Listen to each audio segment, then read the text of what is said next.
No se asuste con lo que oiga a continuación.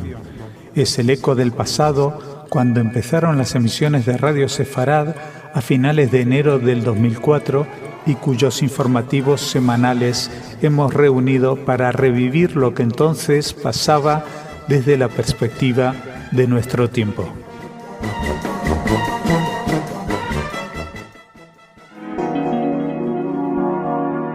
En Radio Sefarad, noticias.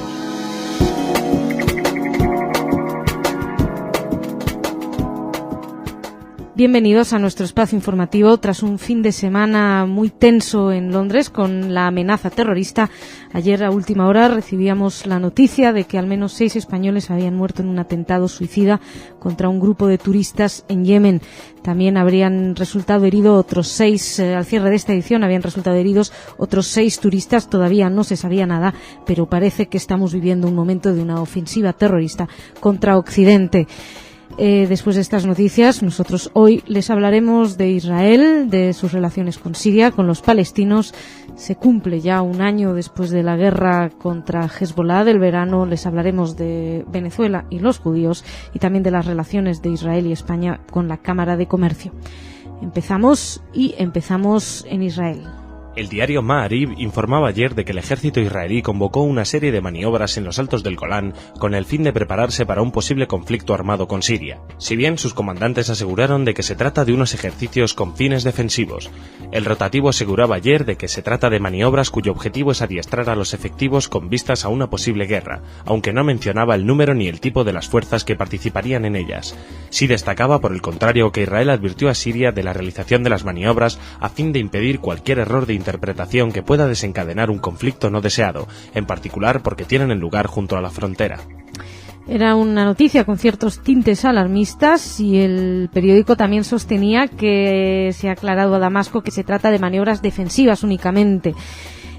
Recordarán, Israel ocupó Siria los altos del Golán en el 67 y hace unos meses el presidente Al-Assad advirtió de que no descarta retomarla por la fuerza si el gobierno israelí no llega a negociar su devolución. Por otro lado, el cuerpo de inteligencia del ejército israelí considera que la coyuntura internacional actual puede lanzar a Al-Assad a un conflicto para intentar eludir las responsabilidades por la muerte de políticos en Líbano, entre ellos el ex primer ministro Rafik Hariri. Ya saben que esto suele suceder cada vez que se van a tomar medidas, pues hay algún ataque por parte de Hezbollah o de Siria, que al fin y al cabo los intereses son los mismos. Estas maniobras en los altos del Golán formarían parte de la campaña de preparación que el ejército lanzó el año pasado después de ver las deficiencias que sufrieron en la guerra contra Hezbollah. Los principales errores en esta guerra se registraban en las brigadas de la reserva que durante años no habían sido adiestradas lo suficiente, explicaban. Y precisamente del Líbano, de esa contienda, se cumple ahora un año según el calendario hebreo.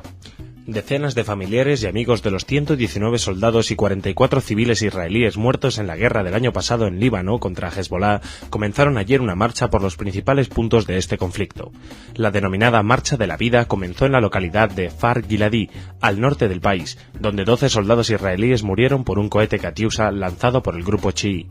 Los familiares recorrieron en una caravana de coches distintos puntos claves del conflicto en Israel, como en la estación de tren de Haifa, donde 8 operarios perdieron la vida por un Katyusha, o el punto fronterizo 105, donde Hezbollah capturó el 12 de julio a 2 soldados y mató a otros 8.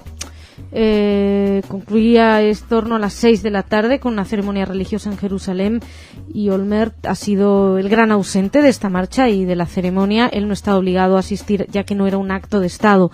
En representación del gobierno sí acudió tenía previsto acudir el recién nombrado titular de defensa, el ex primer ministro, el líder laborista Ehud Barak, y también el que fuera titular de la cartera durante la guerra, Peretz, pese a que no había sido invitado, pero según confirmaron a la agencia EFE fuentes de la oficina parlamentaria, sí pensaba asistir. Esta ausencia del primer ministro dejó cierta decepción, aunque era de esperar, pero según explicaba a medios locales, Eli Paz Balona, que era padre de una víctima de la contienda, que perdió a su hijo en la contienda, debería de haber tenido al menos el gesto de respeto de aparecer en el primer homenaje a los caídos israelíes en la guerra. Los familiares no quisieron esperar a los actos oficiales de recuerdo del primer aniversario del conflicto para mostrar su desacuerdo con la gestión que llevó a cabo del mismo el gobierno de Ehud Olmert. Esta semana, suponemos, habrá bastantes actos de recuerdo a los caídos. Seguimos, vamos a hablarles de otra frontera, la frontera con Palestina. Una entrevista nos permite conocer un poco mejor al primer ministro palestino. El primer ministro palestino, Salam Fayyad, aseguró que la crisis en la Autoridad Nacional Palestina no se resolverá si Hamás no abandona sus demandas de legitimidad y no respeta las decisiones del presidente palestino Mahmoud Abbas. En una entrevista publicada ayer por el diario árabe As-Sharq al-Aswad, con sede en Londres, Fayyad defendió que las armas y el Estado son dos líneas paralelas que no se encuentran. Fayyad explica en el rotativo que los palestinos deben entender que no son un Estado y que cualquier soldado israelí en un puesto de control militar es más fuerte que cualquier gobierno. También decía que ser consciente de que su nación está bajo la ocupación israelí, pero que también deben salvarse a ellos mismos del desastre. Él negó también, por otra parte, haber asegurado a la cadena estadounidense CNN que la resistencia solo ha traído miseria a los palestinos, ya que esto fue un comentario que le supuso amenazas por parte del brazo armado de Hamás, a quien, según dijo, no toma en serio. Por otra parte, el lunes el Servicio de Inteligencia de Israel, el Shin Bet, explicó que varios agentes destruyeron un comando secreto formado para expandir el poder de Hamás. Es un grupo, este grupo terrorista responsable de la muerte de cientos de israelíes, pues fueron arrestados de este grupo 11 miembros en Jerusalén en los últimos meses y las fuerzas de seguridad obstaculizaron un intento de este grupo de incrementar su influencia en la ciudad. Afortunadamente, entre los detenidos de Hamás están jefes de agrupaciones caritativas que entregaban a miembros locales de Hamás dinero de fuentes de fuera del país, explicaba el Shin Bet. Esto a nivel detenidos. Por otra parte, con Cisjordania se va normalizando la relación y la Autoridad Nacional Palestina recibió el domingo un primer giro de la suma de dinero que le adeuda Israel en impuestos fiscales y aduaneros como muestra de apoyo al gobierno palestino de emergencia. El ministro palestino para asuntos de prisioneros confirmó que la autoridad había recibido 118 millones de dólares y indicó a Israel que Israel le había asegurado que cada vez transferirá montos de 50 y 60 millones de dólares. Mientras tanto, volviendo a Hamás, detuvo el lunes al portavoz del Ejército de Islam, que es un grupo que secuestró al periodista de la BBC, Alan Johnson, y esta es una acción que podría ayudar a negociar la libertad del británico. Johnston, de 45 años, si recuerdan, fue secuestrado el 12 de marzo en Gaza y sus secuestradores han exigido que liberen a un clérigo, que los británicos liberen a un islámico que tiene vínculos con Al-Qaeda, es un clérigo, y han amenazado por otra parte con asesinar a Johnson si Hamás intenta liberarlo por la fuerza. Así que todos los conflictos, todos los grupos en conflicto entre ellos, esperemos que se pueda ver pronto a Johnston en libertad. Y seguimos. Vamos a hablarles a continuación, vamos a cambiar la zona, pero vamos a seguir hablando de preocupaciones, en este caso de la comunidad judía en Venezuela. La agencia France Press informó de que el Congreso Judío Europeo instó el viernes al gobierno y al presidente de Venezuela, Hugo Chávez, a garantizar la seguridad de la comunidad judía frente al aumento del antisemitismo en ese país de América Latina. En un comunicado, el nuevo presidente del Congreso, Moshe Cantor, pidió a las autoridades venezolanas que hagan más esfuerzos para garantizar la seguridad de la comunidad judía local y actúen eficazmente para frenar los actos antisemitas y xenófobos en el país. En un reciente informe sobre la situación de los judíos en el mundo, el Congreso registró varios incidentes antisemitas en Venezuela y consideró que esta actitud antijudía que late en la sociedad venezolana procede del propio Chávez, que culpa generalmente a los judíos o al gobierno israelí cuando se refiere a injusticias históricas o contemporáneas.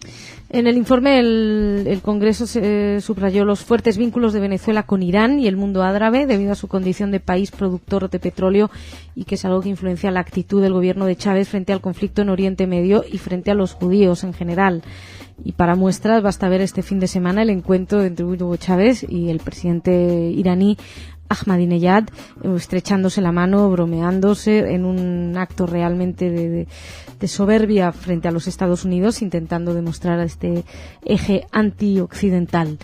Seguimos, vamos a hablarles a continuación de entendimiento, por fin, en este caso con España. El diario El País publicaba ayer que la Cámara de Comercio e Industria Hispano-Israelí se instaló en Barcelona con el fin de explorar alianzas comerciales y negocios conjuntos entre empresarios catalanes e israelíes. El presidente de la Cámara apuntaba que los empresarios catalanes pueden aprovechar la fuerte implantación de las empresas israelíes en Estados Unidos para entrar en el mercado norteamericano. Por otra parte, a los empresarios israelíes, en cambio, les interesaría Cataluña y al resto de España para entrar más fácilmente en Europa y América Latina. Israel, que tiene, por cierto, una población parecida a la de Cataluña, más de 6,5 millones de habitantes en el 2005, tiene además un elevado patrimonio en tecnología y conocimiento, lo sabemos, es el país con mayor número de ingenieros cada 1.000 empleados, el segundo del mundo después de los Estados Unidos, el número de empresas que cotizan en el índice de empresas tecnológicas Nasdaq. Su inversión en investigación y desarrollo, nos informaba el diario El País, de I+D, alcanza el 5% del Producto Interior Bruto. Y aquí dejamos esta primera parte del informativo y venimos a hablar un poco de cultura con Jorge. Jorge, ¿cómo estás? Muy bien, muy bien. Cuéntame, ¿qué tenemos hoy? Bueno, hoy tenemos condecoraciones varias, porque tenemos por un lado a Barbara Streisand, que la han nombrado oficial de la Legión de Honor francesa. Una de las primeras acciones de Nicolas Sarkozy, por su inmenso talento, por su voz única y, atento, a la cercanía a los franceses, a esta mujer excepcional enamorada de Francia, cuando es el primer concierto de toda su carrera que hace en Francia. Bueno, pero seguramente ha hecho grandes declaraciones a lo largo de su vida diciendo que Croque Monsieur es el mejor sándwich del mundo o algo por el estilo. Claro, y que la baguette es lo mejor. Y que la Tour Eiffel es... No, pero me extraña muchísimo que hayan puesto eso de ese amor a Francia que siempre tuvo Barbara Streisand y que hasta ahora no se le ha notado. Bueno, pero buena voz tiene, seguro. Buena voz tiene y como es judía, pues le damos la bienvenida, que sea oficial. Vamos a tener otro oficial en un ejército extranjero, en este caso. Y otra condecoración son los premios del Festival de Cine Judío de Berlín, que es uno de los principales festivales de cine. El primer premio ha recaído en 5 días, una película del israelí Yoav Shamir, y otra película que ha sido la favorita del público se llama The Galilee Eskimos, o sea, los esquimales de Galilea. Es una tragicomedia sobre un kibutz al borde de la bancarrota y dirigida por Jonathan Paz. Es una película que parece que está cosechando bastante éxitos en distintos festivales. Y inicia sus emisiones Kol Polin, quiere decir la voz de Polonia en hebreo. O sea que Radio Polonia empieza a emitir diariamente, durante media hora, emite un programa en hebreo que se viene a sumar a los otros idiomas en los que emite, en polaco, en inglés, en alemán, en ruso, ucraniano y belorruso. Pues antes que el español y antes que el italiano y antes que el francés y esos idiomas que nadie conoce. Exacto. Pues el hebreo. Uno de los idiomas más hablados. Y lo gracioso es que dicen que durante esa media hora van a hablar sobre noticias de Polonia, de deporte, etcétera, etcétera, pero se las van a contar en hebreo a los polacos. O sea, es una cosa muy extraña, muy polaca. Sí. Yo que tengo sangre polaca digo que esto es muy polaco. Eso te iba a decir, si hablas polaco podrías entrevistar a alguno de Kolpolot. ¿Cómo se llama esto? Kolpolin. Sí. Kolpolin brilla en las emisoras de radio. Y bueno, vamos a ir pero la enhorabuena a esta radio nueva. Hombre, sí. Son hermanos. Van a hacer la Piná y Brit de todos los días en Kolpolin. Más cosas. Bueno, una cosita más que te traigo es que han hecho una adaptación para el teatro de la película esta del pianista.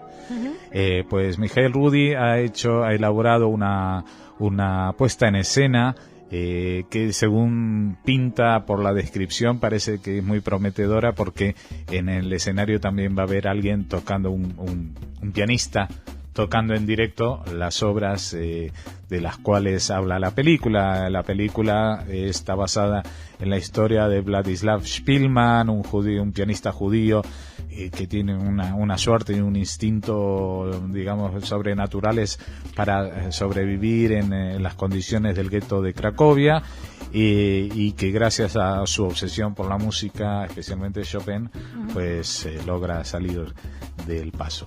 Pues esas son las noticias de hoy sobre Barbara Streisand, el Festival de Cine Judío de Berlín, Radio Polonia y Mijail Rudi con la versión del pianista. Pues muchas gracias, Jorge, muchas gracias por tus noticias. Me vengo ahora al rincón de Igit. Igit, ¿cómo estás? ¿Tú qué me traes? Hola.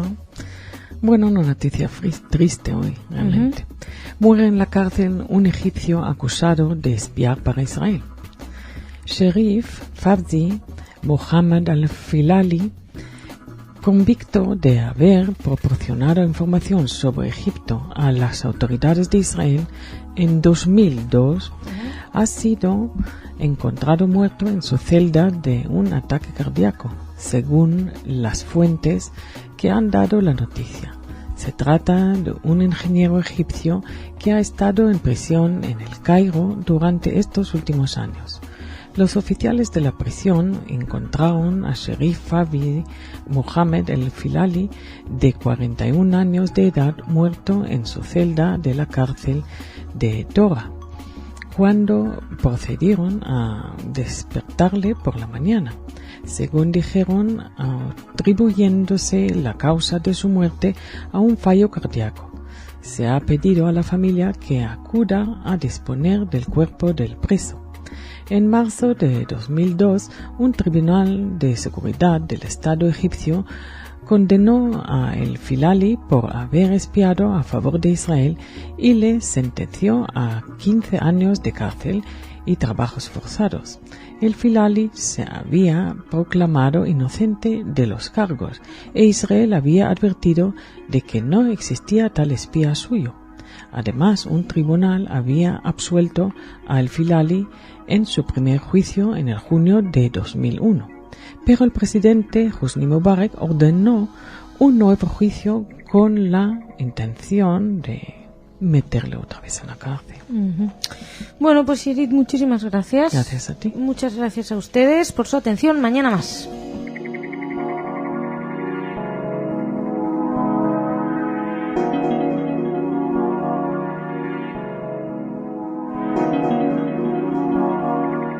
En Radio Sefarad, noticias.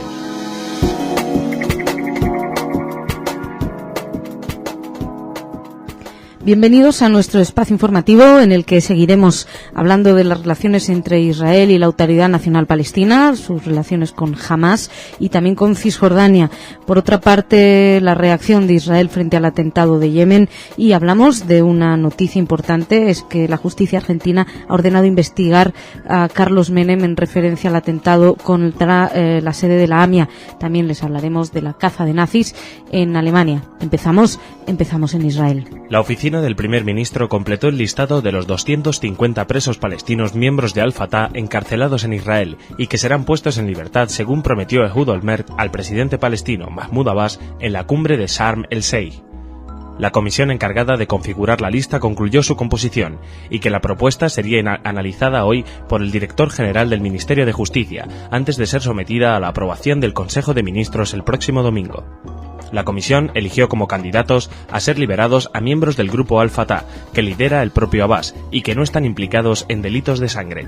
Como nunca llueve a gusto de todos, algunas organizaciones palestinas y varios familiares de presos encarcelados en Israel protestaron por la elección de los presos que van a ser puestos en libertad, porque consideran que estos convictos iban a ser excarcelados de cualquier forma en un corto espacio de tiempo. Sin embargo, hay que destacar que de aprobarse estos nombres supondrá la mayor liberación de presos palestinos y de centros de presos en cárceles y de centros de detención desde febrero del 2005, cuando Israel excarceló a 500 palestinos para reforzar a Abbas tras su elección como presidente de la Autoridad Palestina. Todo va, de todos modos, encaminado una vez más a reforzar a Abbas, que uno se pregunta hasta dónde se puede llegar para reforzar a Abbas. Por otra parte, mientras tanto, la ministra de Asuntos Exteriores está de viaje, ha ido a Francia y viajó a París para entrar. Hoy tenía previsto entrevistarse con el nuevo presidente francés, con Nicolas Sarkozy, también con el titular de Exteriores, Bernard Kouchner, y se reunió anoche con líderes de la comunidad judía en Francia. Ella, está supuestamente en la agenda, tal y como informó el portavoz del IBNI, Mark Regev. Se va a hablar especialmente de Irán, la amenaza nuclear que representa Irán, y de la nueva situación en los territorios palestinos. La responsable de la diplomacia israelí dijo que va a trasladar a los interlocutores la disposición de su ejecutivo a trabajar estrechamente con el nuevo gobierno de emergencia palestino de Salam Fayyad, que fue creado tras la toma de Gaza por Hamás. Saben que además hace poco estuvo ahí Mahmoud Abbas. Da la sensación de que entonces también la diplomacia francesa está queriendo reforzar a Abbas, y de este viaje de Livni, pues a saber, seguramente algún mensaje ha quedado por ahí de Abbas para Livni. Hablamos precisamente de todas las medidas que se están teniendo, medidas económicas, políticas de seguridad y de todo tipo de ayudas que se le están dando a Abbas para que refuerce su posición en Cisjordania, en este caso. El martes, fuentes palestinas anunciaron que Israel y Egipto acordaron abrir hoy un paso fronterizo para permitir la entrada en Gaza de unos 4.000 palestinos paralizados en la frontera egipcia desde el pasado 14 de junio. Las fuentes informaron de que el acuerdo fue alcanzado después de que la Autoridad Nacional Palestina exhortara a los dos países a resolver el problema, vaticinando un desastre humanitario si las fronteras seguían cerradas. Las fuentes confirmaron que después del pasado 14 de junio, los 4.000 palestinos que abandonaron la franja de Gaza por el cruce de Rafah para recibir tratamiento médico en Egipto o visitar a familiares seguían sin poder entrar en la franja debido al cierre de los puntos fronterizos. Hay que explicar que Israel cerró este punto de Rafah después de que el grupo de observadores de la Unión Europea abandonara el cruce, después de que Hamás se hiciera con el control de la franja de Gaza y que quien controlara la seguridad en la zona fuera el brazo armado de Hamás, las brigadas Al-Qassam, las brigadas Al-Qassam, con lo cual cualquiera se fía de las brigadas Al-Qassam para que mantengan ahí la seguridad, y por eso hubo que cerrarlo. Israel evidentemente rechazaba la idea de reabrir el cruce y insistió en la apertura de un cruce alternativo en la frontera de Egipto, Kerem Shalom. Mientras tanto, en Cisjordania, Abbas no se conforma a que los apoyos lleguen de fuera. Él mismo está teniendo actitudes de fuerza para demostrar que es quien manda, y mandó confiscar las fuerzas de seguridad de la Autoridad Palestina. Confiscaron armas, arrestaron en los últimos días a decenas de miembros de Hamás, y incluso un oficial de seguridad palestino ha manifestado que los arrestos fueron practicados sin coordinación alguna con Israel, que Israel no es realmente consciente, dijo, de la extensa presencia de Hamás en Cisjordania. Estos miembros de Hamás, que fueron detenidos por las fuerzas de la Autoridad Palestina, confirmaron en los interrogatorios la creación de estructuras en Cisjordania y de células durmientes de la llamada Fuerza Ejecutiva de Hamás. Así que todos contra Hamás. Mientras tanto, desde Israel llegan condolencias. Israel condenó el atentado registrado el lunes en Yemen y expresó sus condolencias por la pérdida de vidas inocentes al gobierno español y a las familias de los turistas españoles fallecidos y heridos. Mark Regev, portavoz del Ministerio de Asuntos Exteriores en Israel, explicó que Israel ha sufrido numerosos atentados terroristas contra civiles inocentes y entiende el sufrimiento de las pérdidas en estos actos. El funcionario también dijo que Israel se siente unido en el dolor con el pueblo español hoy y muestra su adhesión al gobierno y a las familias afectadas por la tragedia. El atentado ocurrió en Yemen. Como recuerdan, murieron 7 turistas españoles, 2 acompañantes yemeníes y otros 6 visitantes turistas españoles resultaron heridos. Fue un ataque perpetrado por un terrorista suicida con coche bomba, les hablábamos ayer de él, y según las autoridades yemenitas, los autores podrían estar relacionados con la red terrorista de Al-Qaeda. Seguimos hablando de terrorismo, en este caso hablamos de terrorismo que todavía ha quedado impune, caso de la AMIA. La agencia Europa Press informaba ayer de que la justicia argentina ordenó investigar si el expresidente Carlos Menem cometió el delito de la obstaculización de la justicia en el atentado contra la sede de la mutual judía AMIA, destruida por un coche bomba en 1994. 3 jueces de la Cámara Federal ordenaron al juez de primera instancia, Ariel Lijo, que analice a la brevedad posible si el exmandatario cometió delitos en la frustrada investigación del atentado, en el que murieron 95 personas y por el cual no hay ningún condenado. Los magistrados también ordenaron investigar al exministro del Interior del gobierno de Menem, Carlos Corach, en la misma causa donde se investiga la actuación del exjuez Juan José Galeano, procesado por las irregularidades cometidas durante la instrucción del caso. El 18 se van a cumplir los 13 años del atentado contra la AMIA, del que hasta ahora solamente han sido acusados un grupo de funcionarios del gobierno iraní y de Hezbollah, de los que se ha pedido la captura internacional. Seguiremos pendientes de ver a dónde va esta nueva acusación contra Carlos Menem, a ver si es que va a algún sitio, porque llega un momento que parecen fuegos fatuos todo. En fin, seguimos. Caza de nazis en Alemania. El Archivo Nacional en Berlín confirmó este fin de semana que los escritores alemanes Martin Walser y Siegfried Lenz, así como el humorista Dieter Hildebrand, estuvieron afiliados, al parecer sin su conocimiento, al Partido Nacional Socialista Alemán. El Bundearchiv respaldó unas informaciones que el semanario Focus dio a conocer el lunes, según las cuales el novelista y ensayista Martin Walser, que junto con Günter Grass, Hans Magnus Enzensberger o Heinrich Böll forma parte del Grupo del 47, podría haber solicitado entrar en el partido de Hitler en 1944. El también escritor, pero más conocido por su actividad en cabarets políticos, Dieter Hildebrand, pidió también, según la documentación encontrada por estos archivos nacionales, el carné del partido nazi ese mismo año. Los tres negaron haber tenido conscientemente el carné del partido nazi, a pesar de aparecer registrados en el registro, precisamente. Ellos, incluso Hildebrand y Walser, han sido caracterizados por su compromiso político y social y explicaron al Focus que jamás firmaron tal solicitud, que desconocían los documentos que acreditaban su afiliación. La editorial que publica los libros de Lenz, que está muy enfermo en estos momentos, aseguraba igualmente que el escritor jamás fue conscientemente un miembro del Partido Nacional Socialista. Según Walser y Hildebrand, ellos habrían sido inscritos sin su conocimiento junto con otros integrantes de las juventudes hitlerianas de forma colectiva en el partido nazi. Sin embargo, el Hans-Dieter Kreinkamp, que es responsable en el Archivo Nacional Alemán, duda de las explicaciones de estos artistas, ya que explica que para integrar al partido había que firmar personalmente determinados formularios, que es un procedimiento que se respetó, según explicaba, también durante la guerra. Parece que después de Günter Grass ahora está de moda de que se vayan descubriendo los pasados nazis de una gran generación de literatos, que por otra parte tampoco es de sorprender, porque bien mirado en esos años absolutamente todos eran nazis. Y dejamos aquí esta primera parte del informativo y vamos a hablar de cultura, de arte con Jorge. ¿Qué tal, Jorge? Hola, muy bien. Un poco divertido con estas de todos estos pobres personas que lo han hecho nazi a su pesar. Sí, yo por si acaso quiero mandar una carta al gobierno alemán que me quiten si alguien me afilió al partido nazi, porque realmente nunca he... ¿Te das cuenta? No fue nadie. No.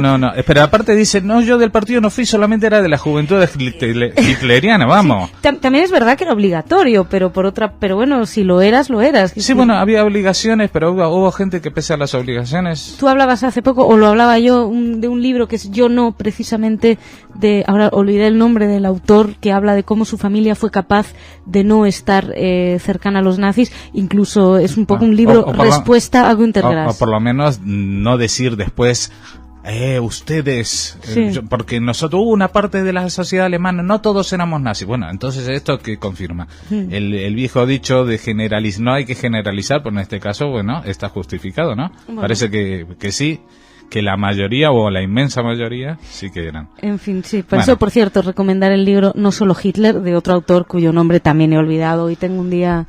Bueno, y yo que no soy sefaradí, ¿no? y tengo documentos que lo acreditan, pero... ¿No eres de los Rosenblum de Aragón? De Turquía, no. Yo soy ashkenazí. Bueno, el CIDICSEF, el Centro de Investigación de la Cultura Sefardí de Buenos Aires, de Argentina, justamente en los seminarios que inicia en este mes de julio, habla de las confluencias y divergencias de un vínculo profundo entre Ashkenaz y Sefarad. Y la primera de las charlas es hoy mismo, miércoles 4, a las 7 de la tarde, la dirige el director del CIDICSEF, Mario Dardo Cohen, sobre costumbres ashkenazíes y sefaradíes, un enfoque histórico de las similitudes y diferencias. Les recomendamos a todos los que estén en Buenos Aires acercarse a la sede en la calle Salguero al 700. Bueno, vamos con muchas noticias, porque es principio de mes y todo el mundo nos bombardea con noticias culturales, lo cual es muy de agradecer. El documental de este mes es israelí. ¿Qué quiere decir esto? Que hay el documental del mes es una iniciativa de varias filmotecas de España, entre ellas en Madrid los Cines Verdi, en Barcelona el Cine Verdi y la Filmoteca de Cataluña, en Girona el Auditorio, en Lérida el Centro Social y Cultural de la Caixa, en Las Palmas de Gran Canaria la Filmoteca, y en Santa Cruz de Tenerife la Filmoteca Canaria, y 10 ciudades más que una vez al mes proyectan todas el mismo documental. Y este mes Mañana jueves 5 de julio a las 10:30 de la noche se estrena el documental Souvenirs de los directores israelíes Shahar Cohen y Khalif Efrat. Y bueno, es una historia bastante divertida porque él cuenta una historia real, que el director estaba en paro y su padre, que de 82 años, yemenita, le dice: ¿por qué no haces uno sobre la brigada judía, que es durante la Segunda Guerra Mundial, los judíos que sirvieron en el ejército inglés? Y al principio no le convenció, pero la película narra todo el encuentro con los excombatientes y parece muy divertida. ¿Divertida es? Bueno, sí, porque... O sea, anécdotas... Las anécdotas y bueno. Luego tenemos una noticia cultural de Cataluña. Nos llega el día 6 de julio, el viernes, a las 9 de la noche, la Orquesta Sinfónica de Barcelona y Nacional de Cataluña, bajo la dirección de Salvador Bretons, ofrecerán un concierto, un oratorio que se llama el Càntic del Càntics, que eso es el cantar de los cantares, o Shir Shirim, que compuso uno que fue subdirector de esa misma orquesta, Ricard Lamotte de Grignon. Es una oportunidad para acercarse de otra manera al cantar de los cantares. Luego, en Granada, el 56 Festival Internacional de Música y Danza. El sábado 7 de julio a las 10:30 de la noche se presenta la orquesta, la Stadtkapelle de Berlín, bajo la batuta de nuestro amigo Daniel Barenboim. Nuestro amigo porque quisiéramos que fuera. En el Palacio de Carlos V. En el programa, la Sinfonía número 5 de Mahler, Brahms y Richard Strauss. O sea, programa fin de siglo XIX, que es la especialidad de Barenboim, y con una orquesta como la Stadtkapelle de Berlín, está el éxito asegurado. Seguimos con algo más. Un montón de cosas. Un montón de cosas. Y aparte hoy solamente voy a hablar de las más urgentes, de que son hoy o mañana. Por ejemplo, mañana 5 de julio a las 9:30 de la noche, en el Conde Duque de Madrid, en el patio central, Jorge Drexler interpreta su último programa, 12 segundos en la oscuridad. Así que ya no voy a hablar de quién es Jorge Drexler, porque el que no sabe, pues que no vaya y ya está, que así tenemos más espacio los demás. Y para cerrar, del día, ya empezó esta semana, del 2 al 6 de julio, tiene lugar en París el Klezmer París 2007, Musique Juive d'Europe Centrale, música judía de Europa Central, un festival que aúna grupos muy variados en torno a conciertos, espectáculos, talleres, conferencias y danzas. Y el responsable de la programación es la Maison de la Culture Yiddish. Así que pasearse por las calles de París y escuchar buena música klezmer. Bueno, toma aire porque ha sido un montón. Jorge, muchas gracias. Subo a la superficie. Subes a la superficie. ¿Mañana nos traes más? Aquí tengo para rato. Bueno, pues mañana más. Muchas gracias. Me vengo ahora al rincón de Igit. Igit, ¿cómo estás? Bien. Cuéntanos, ¿qué tenemos hoy? Tenemos una reunión familiar. Hilda Schlick, de soltera y amada Hilda Glasberg, nació en 1931 en la ciudad rumana de Chernovitz. Tenía padre, madre, 4 hermanos y 3 hermanas, cuando en 1941 los nazis invadieron el norte de la provincia de Bukovina, momento en el que la familia fue separada. Hilda huyó a Uzbekistán con su hermana mayor Berta. El resto de la familia permaneció en Rumanía. Berta, que era muchos años mayor que Hilda, se hizo pasar por su madre.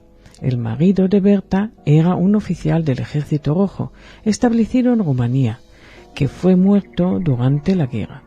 La hija de Berta, Clara, también murió, y Berta volvió a casarse con un judío de Estonia. Tras la guerra, Berta se instaló en Estonia con Hilda, y su segundo marido también. Berta murió en 1970. Toda su vida Hilda creyó que el resto de su familia había sido asesinado en el Holocausto. Se casó con Aryeh, Yitzhak y Schlick y tuvieron 2 hijos, Charlie y Gerta. En 1998, Hilda emigró a Israel, siguiendo a su hijo Charlie, que vivió ahí desde 1991. La hija Gerta vive en Estados Unidos. Durante una discusión familiar hace algunos meses, los nietos de Hilda, Benny y David Schlick, supieron que el apellido de soltera de Hilda era Glasberg. A la luz de esta información comenzaron a investigar en la base de datos de las víctimas del Holocausto, en yadvashem.org, para encontrar a la familia de Hilda. Hasta entonces todos pensaban que la familia entera había desaparecido en el Holocausto, pero para su sorpresa se enteraron de que Karl Wiener había hecho una declaración testimonial en 1999 desde se dice que Hilda Glasberg era hermana suya y la que daba por desaparecida. También supieron que el nombre de la madre de Hilda era Enya Wiener. Con esta información, David, nieto de Hilda, llevó a cabo nuevas investigaciones, dando con el paradero de los supervivientes de los judíos de Chernovich, entre ellos el hijo de Karl Wiener, el doctor Erich Wiener, Karl, que había muerto en 1999. A través de la correspondencia mantenida entre David Selig y el doctor Erich Wiener, todo se aclaró. La familia inmediata de Hilda Selig Glasberg de soltera, incluidos sus padres y descendientes, no habían muerto en el Holocausto. Los padres Enya y Bernstein Glasberg murieron a los años 80 en Montreal, Canadá. Su hermana Berta murió en 1970 en Estonia. El destino de su hermana Pepi se desconoce. Su hermano Karl Wiener murió en 1999 en Montreal. Su hermano Eddie Glasberg murió en 2004 en Montreal. Su hermano Mark Glasberg vive todavía en Ottawa, Canadá, mientras el hijo de Irving, vive con su familia en Israel. Su hermano Simon Glasberg vive en Montreal, Canadá, y llegó a Israel hace solo unos días para encontrarse con su hermana Hilda. Todos tenían hijos y nietos en Canadá, Israel y Estados Unidos. Mark y Simon marcharon a Israel tras el Holocausto y lucharon en la Guerra de la Independencia de Israel para emigrar a Canadá a los años 1950, siguiendo al hermano mayor Karl Wiener, que se había establecido ahí. Historia feliz con un fondo dramático. Todos vivían, pero para Hilda, la pequeña hija de Enya y Bencio Glasberg, no lo supo hasta ahora. Es cierto el refrán que dice: más vale tarde que nunca. Sí, final feliz, muy tardío, pero final feliz, lo que debe ser ese reencuentro. Sí. En fin, Irit, muchísimas gracias. Muchas gracias a ustedes por su atención. Mañana más.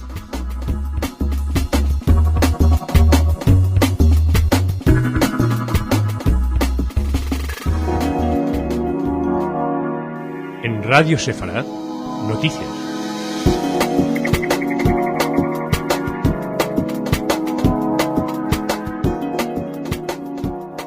Bienvenidos a nuestro espacio informativo. Obligatoria es nuestra primera noticia con la liberación del periodista Alan Johnston. También hablaremos de la situación interna, de política interna israelí.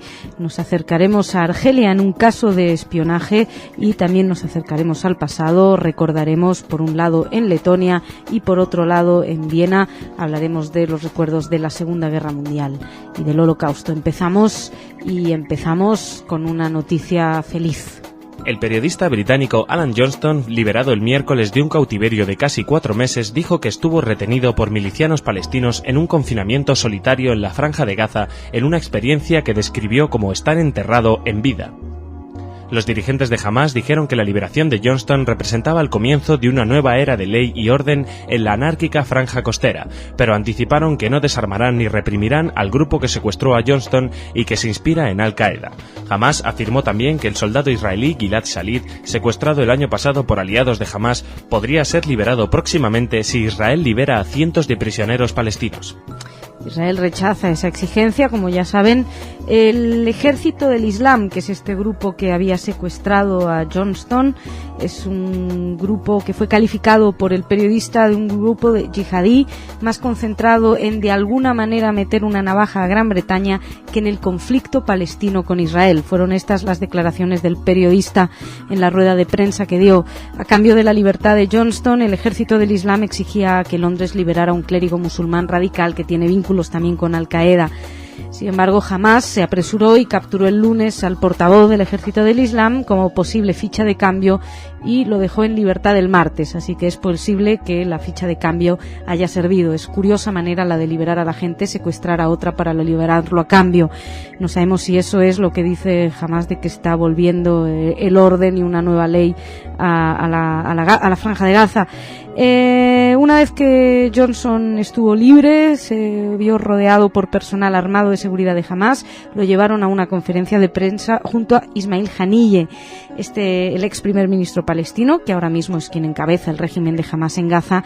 Colocó una bandera palestina en los hombros de Johnston, quien inmediatamente se la quitó de los hombros. Hamás intenta con esta liberación mejorar su imagen internacional. Sin embargo, como decíamos antes, a cambio de secuestrar a otros, pues no mejora mucho su imagen. Haniyeh no reveló detalles del acuerdo, de la liberación los acuerdos a los que se llegaron para la liberación del periodista, y habló del tema de Gilad Shalit, del soldado secuestrado israelí, ya que, entre otras cosas, Israel felicitó al Reino Unido por la liberación de Johnston, dijo de estar muy contentos, también la familia de Gilad Shalit, pero recordaron que Gilad Shalit sigue secuestrado. Jamás utilizó esto también a Gilad Shalit como moneda de cambio, dice que podría conseguir que lo liberen a cambio de la liberación de muchos presos palestinos de Hamás en las cárceles israelíes. Quien sí está mejorando su imagen debe ser Abbas, seguramente, ya que ayer ya empezaron a recibir sus primeros salarios los funcionarios palestinos que desde hace más de un año no podían cobrar. Esto después de que Israel haya abierto la permisión de Israel y la comunidad internacional que haya permitido que les lleguen el dinero al Fatah y no a Hamás. Mientras esto está sucediendo en la zona, los diplomáticos en el exterior se mueven, y Tzipi Livni, les comentábamos que estaba de viaje en Francia, se encontró con Bernard Kouchner, que es el ministro de Exteriores francés, y coincidieron en que se abre un nuevo momento histórico para avanzar en las conversaciones de paz entre israelíes y palestinos moderados. Dieron una rueda de prensa conjunta y Livni dijo que hay nuevas oportunidades para la paz, que Israel no tiene ninguna intención de paralizar estas oportunidades ni este proceso que se puede abrir con el nuevo gobierno palestino. Según la jefa de la diplomacia, hay nuevos riesgos que vienen desde Gaza y nuevas oportunidades desde Cisjordania. Lo suyo es que no desaproveche nadie, ninguna de las partes, estas nuevas oportunidades que dicen, siempre estando alertas a las amenazas que llegan desde Gaza, que también podrían aprovechar la lección que llegue desde Cisjordania si efectivamente tanto unos y otros saben aprovechar el momento.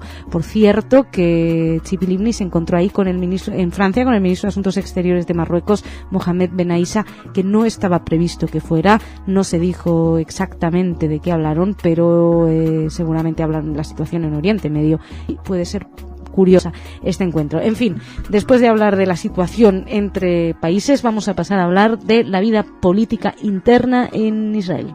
El gabinete de ministros israelí tenía previsto aprobar ayer una reestructuración para designar como vicepresidente al extitular de Justicia, Haim Ramón, y como ministro de Finanzas al ahora titular del Interior, Roni Bar-On. Fuentes cercanas a la oficina del primer ministro, citadas por el diario Yedot Aharonot, afirmaron que Ramón aceptaría el ofrecimiento de Olmert, a pesar de sus reservas y de su deseo de abandonar la vida pública. Otros medios apuntaban a que declinaría el nombramiento. Según indicaba la prensa israelí, el titular de vivienda, Meir Sitrit, asumiría la cartera del Interior, ocupada hasta ahora por Bar-On. No sé si recuerdan que Ramón fue declarado culpable de un delito de acoso sexual por besar a una soldado que trabajaba en el Ministerio de Justicia cuando él ostentaba ese cargo, y el cargo de ministro de Justicia, y su imagen se ha visto muy perjudicada, a pesar de que el tribunal lo juzgó estimó que no había incurrido en inmoralidad alguna, y esto le permitía en un principio continuar la vida pública, pero lo cierto es que ha quedado muy manchado y era difícil volver a verlo llevando el Ministerio de Justicia. Más gente que ha visto su carrera muy manchada. Ayer hubo declaraciones, las primeras del expresidente Moshe Katsav, que dijo haber sido víctima de una campaña de incitación basada en calumnias en el escándalo en el que se declaró culpable de varios delitos de acoso sexual, pero no de violación, como fue acusado inicialmente. Según dijo Katsav, a nadie le interesa que el 90% de las alegaciones se derrumbaran, lo que revela la magnitud de la campaña de incitación y la insoportable facilidad con que se puede inventar calumnias y provocar el desmoronamiento de un hombre y su familia. Hizo estas declaraciones, las primeras declaraciones públicas desde que se firmara el acuerdo fuera de tribunales que le ha evitado terminar en prisión o ser acusado de violación, y hizo las declaraciones en una entrevista al canal 2 de la televisión israelí. que ya saben que ha provocado varias indignaciones el hecho de que no vaya a ser juzgado por violación, que no vaya a la cárcel. Seguimos, vamos a hablarles a continuación de las relaciones entre Israel y Argelia, que puede que se vean más ensombrecidas con sospechas de espionaje. La justicia argelina procesará este sábado a 2 ciudadanos que fueron detenidos en la ciudad de Tizi Ouzou por los servicios de seguridad bajo la acusación de espionaje a favor de Israel.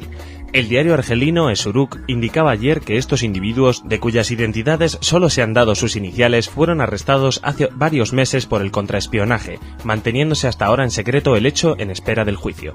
Los 2 detenidos, uno de los cuales trabaja como periodista, tenían una serie de documentos relacionados con la política y la economía, y otros que se consideran sensibles. Es toda la información que tenemos, habrá que estar atentos y esperar a ver qué sucede el sábado y a ver si llega más información de exactamente cómo son estas acusaciones, quiénes son los acusados. Lo que pesa sobre ellos es complot contra la seguridad del Estado, posesión de documentos secretos y transmisión de los mismos a un Estado extranjero, así lo informaba el diario. Uno de los acusados habría sido formado en Israel en técnicas de espionaje, decían, y en redacción de informes. Y según Esuruk, se habría solicitado a los abogados defensores que no divulguen las informaciones sobre el asunto porque se considera muy delicado. Seguimos, vamos a entrar ahora mismo en el recuerdo, vamos a hablar desde Letonia. La presidenta letona, Vaira Vike-Freiberga, inauguró ayer en Riga un monumento a las personas que salvaron a judíos durante la ocupación nazi del país e instó a recordar a las víctimas del Holocausto y a luchar contra el antisemitismo. Vike-Freiberga y el presidente del Parlamento, Indulis Emsis, miembros del gobierno y embajadores extranjeros asistieron en la capital de Letonia a un acto oficial en memoria de las víctimas del genocidio del pueblo judío en la Segunda Guerra Mundial. Junto a las ruinas de la gran sinagoga coral de Riga, destruida en la contienda mundial, la jefa de Estado inauguró el monumento al más famoso salvador de los judíos letón, Janis Lipke, y a otras personas que arriesgaron su vida por la misma noble tarea. Según dijo la presidenta, el antisemitismo es uno de los fenómenos más trágicos de la historia universal. Para hacerle frente hay que volver al principio básico de que desde el nacimiento todos somos iguales y pertenecemos a la misma raza humana. Estas fueron sus declaraciones en el acto y señaló además que en la jornada se recordaba la memoria de quienes fueron brutalmente exterminados por el solo hecho de que pertenecían a la comunidad y la religión judía. Añadió que además su pérdida es una pérdida para toda la humanidad. Ella también alabó el heroísmo y la abnegación de Janis Lipke y de los otros 268 ciudadanos del país que arriesgaron sus vidas por salvar a los judíos del exterminio. Según los datos del Museo Judíos en Letonia, durante la ocupación nazi en la Segunda Guerra Mundial fueron exterminados más de 70.000 judíos, mientras otros 450 lograron salvar la vida gracias a la ayuda de personas solidarias como Janis Lipke. Seguimos, recordamos también en esta ocasión desde Viena. El Museo Judío de Viena inauguró ayer una exposición de documentos inéditos basados en un archivo descubierto en el año 2000, que sobrevivió al Holocausto y que refleja la historia de los judíos de Viena, que formaban hasta la Segunda Guerra Mundial la mayor comunidad judía de habla alemana en Europa. Bajo el título «Hay que tener las cosas bien claras», la muestra expone lo más destacado de unas 800 cajas encontradas en una vivienda en propiedad de la comunidad de culto judía de Viena, entre las que hay 500.000 de documentos que se refieren a los años del régimen nazi en Austria, entre 1938 y 1945. Además, contienen otros escritos, más antiguos, del siglo XIX y principios del XX, y muestran casi 150 años de historia de esa comunidad judía, dando fe de cómo estaba organizada en sus aspectos religiosos, educativos, científicos, culturales y caritativos. Entre los documentos sobresale uno en el que está Sigmund Freud, un documento de Sigmund Freud en el que comunica en 1927 a la comunidad que está dispuesto a pagar la contribución que se le pide. También hay otro documento que contiene una lista de todas las instituciones judías en Viena en 1900. La actividad de la comunidad judía en Viena contaba con una población estimada entre unas 180 personas hasta 1938 y 180.000 personas, hasta eran muy pocas, hasta 1938, y no cesó las actividades tras el Anschluss, la anexión nazi de Austria, y a diferencia de las comunidades alemanas persistió hasta octubre del 42, cuando por orden de Berlín fue sustituida su denominación por el llamado Consejo Judío.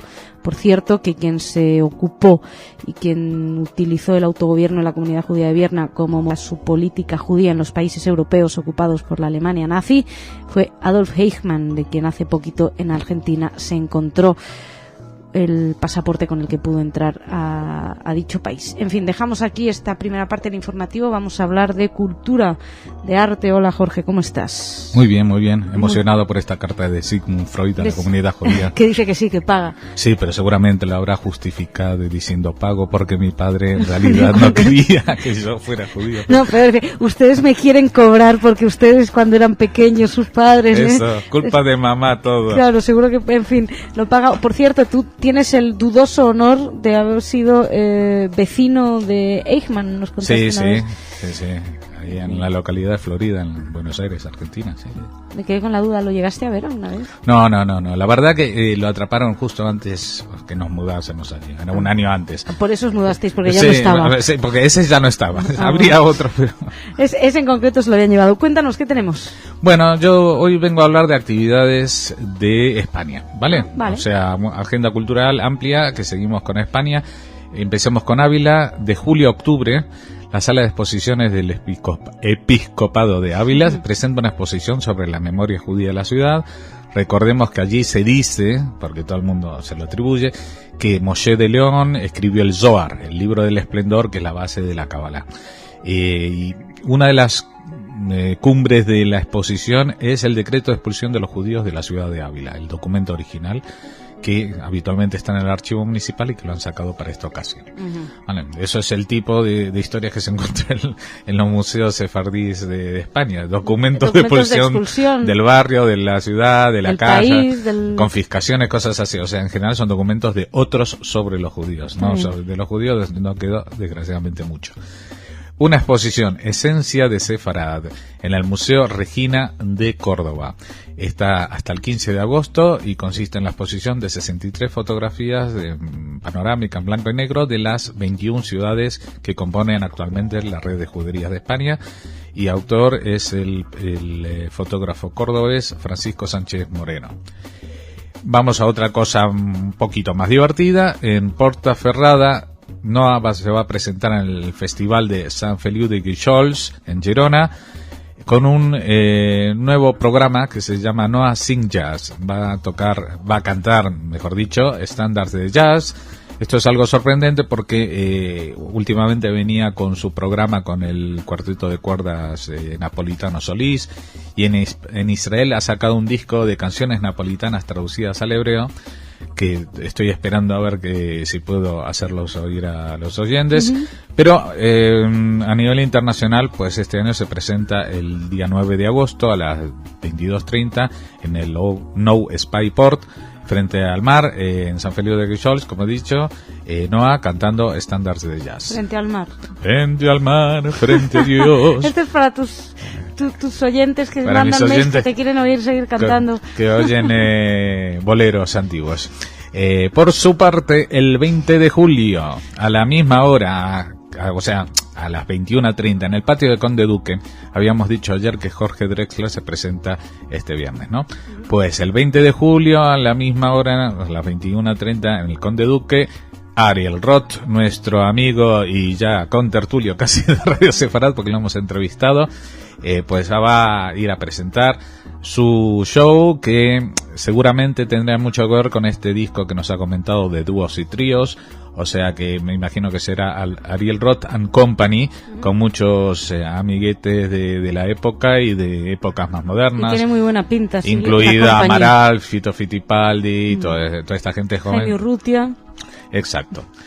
Y bueno, y para terminar, un amigo también de la música sefaradí, Paco Díez, al que espero entrevistar el mismo día de este concierto que anuncio, pero que seguramente lo emitiremos más tarde. Paco Díez es miembro de La Bazanca y un gran creador